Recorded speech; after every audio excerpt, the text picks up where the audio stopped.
আসসালামু আলাইকুম। একদিনে ব্রিটিশ উপকূলে পৌঁছালেন হাজারেরও বেশি অভিবাসী। বিস্তারিত জানতে সম্পূর্ণ ভিডিওটি মনোযোগ সহকারে দেখুন, কেননা এটি একটি গুরুত্বপূর্ণ নিউজ হতে যাচ্ছে। তার আগে অবশ্যই আমাদের চ্যানেলটি সাবস্ক্রাইব করে পাশে থাকা বেল বাটনটি অন করে রাখবেন পরবর্তী ভিডিওর জন্য। যুক্তরাজ্যের সীমান্ত রক্ষায় কঠোর ব্যবস্থা গ্রহণের পরও ছোট নৌকায় করে ইংলিশ চ্যানেল পাড়ি দেওয়ার প্রবণতা বাড়ছে। কেবল গত শুক্রবার একদিনে 1072 জন অভিবাসী যুক্তরাজ্যে পৌঁছেছেন।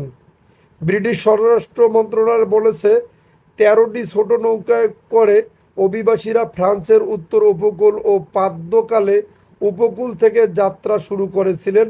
তাদের সবাই অনিয়মিত উপায়ে চ্যানেল পাড়ি দিয়ে যুক্তরাজ্যে প্রবেশ করেছেন।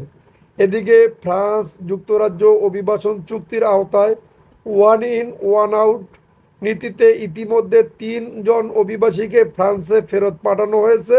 বিনিময়ে খুব শীঘ্রই ফ্রান্স থেকে বৈধ আবেদনকারীদের যুক্তরাজ্যে নেওয়া হবে বলে জানানো হয়েছে। চলতি বছরের এখন পর্যন্ত 30,000-এরও বেশি অভিবাসী ইংলিশ চ্যানেল পাড়ি দিয়ে যুক্তরাজ্যে পৌঁছেছেন। পি নিউজের বিশ্লেষণ অনুযায়ী এ সংখ্যা গত বছরের একই সময়ের তুলনায় 37 ভাগ বেশি। গত বছর এই সময়ের মধ্যে 22,028 জন অভিবাসী যুক্তরাজ্যে পৌঁছেছিলেন। তার আগের বছর অর্থাৎ 2023 সালে এ সংখ্যা ছিল 21,918। সদ্য নিযুক্ত ব্রিটিশ স্বরাষ্ট্রমন্ত্রী শাবানা মাহমুদ একে সম্পূর্ণ অগ্রহণযোগ্য বলে মন্তব্য করেছেন। তিনি বলেন, নৌকায় করে চ্যানেল পাড়ি দেওয়া বন্ধ করতেই হবে। দুর্বৃত্ত মানব পাচারকারীরা আমাদের সীমান্তকে হুমকির মুখে ফেলছেন।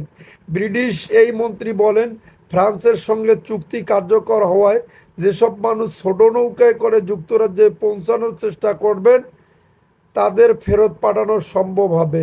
এই প্রক্রিয়া খুব দ্রুতই শুরু হবে বলে আমি আশা করছি। তিনি বলেন, যুক্তরাজ্যের সীমান্ত সুরক্ষিত রাখা আমার অগ্রাধিকার। ইমিগ্রেশন সিস্টেমে শৃঙ্খলা ফিরিয়ে আনতে আমরা সব ধরনের পদক্ষেপ বিবেচনা করছি। অন্যদিকে সেপ্টেম্বরের শুরুতে 17টি ছোট নৌকায় 1,000-এর বেশি অভিবাসী যুক্তরাজ্যে পৌঁছেছেন। এতে সীমান্ত নিয়ন্ত্রণ নিয়ে সরকারের উপর চাপ আরও বেড়েছে। আশ্রয় প্রার্থীদের হোটেলে রাখা নিয়ে যুক্তরাজ্যের বিভিন্ন শহরে স্থানীয়দের বিক্ষোভ হচ্ছে। তবে দেশটির প্রধানমন্ত্রী কিয়ার স্টারমার বলেছেন, আগামী নির্বাচনের আগে তিনি এসব হোটেল খালি করতে চান।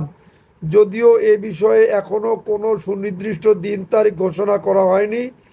ইনফোমাইগ্রেন্টস, যদি আপনাদের নিউজটি ভালো লেগে থাকে তাহলে অবশ্যই আমাদের চ্যানেলটি সাবস্ক্রাইব করে পাশে থাকা বেল বাটনটি অন করে রাখবেন পরবর্তী ভিডিওর জন্য।